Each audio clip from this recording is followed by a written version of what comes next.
did the Holy Prophet frown at a blind man? It was during the early years of the Prophet's mission in Mecca, and the polytheists had been harshly persecuting the newly converted Muslims.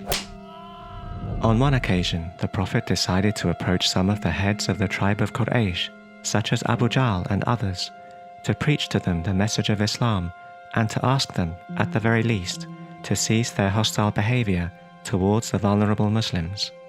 During their conversation, a blind man by the name of Abdullah bin Maktum approached the gathering. He began to interrupt them with some questions that he had for the Prophet.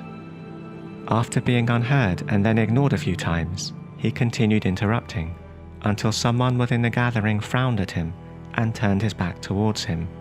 It was on this occasion that Surat Abasa of the Holy Quran was revealed, whose first few verses condemned that person by saying, "He frowned and turned away because a blind man came to him. You never know, perhaps he may be purified, or he may be mindful, benefiting from the reminder." Who was this person who frowned at Abdullah bin Maktum? Was it the Prophet, or was it someone from amongst the heads of Quraysh? The Muslims have historically had a difference of opinion on this matter. Whilst numerous scholars of the Ahl Sunnah believe that the person who frowned and is being condemned in this chapter is the Prophet, the Shia believe categorically that it was not and could not have been the Prophet.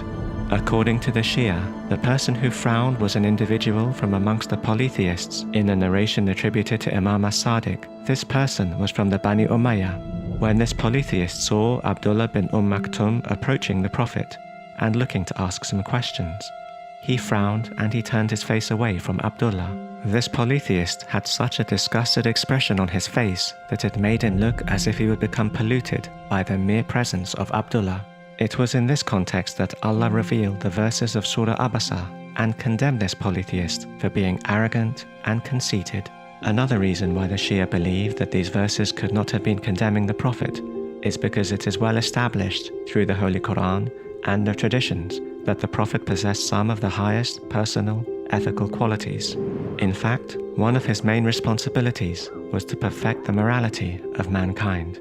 How is it then possible to conceive that a person who was entrusted by Allah to educate mankind about ethics and to lead the way in it could be so impatient that he would frown at the sight of a blind man who was simply trying to ask him some questions? Such a belief is not only patently absurd, but it is outright contradictory towards the explicit description of the Prophet that is portrayed in the verses of the Holy Quran and the traditions.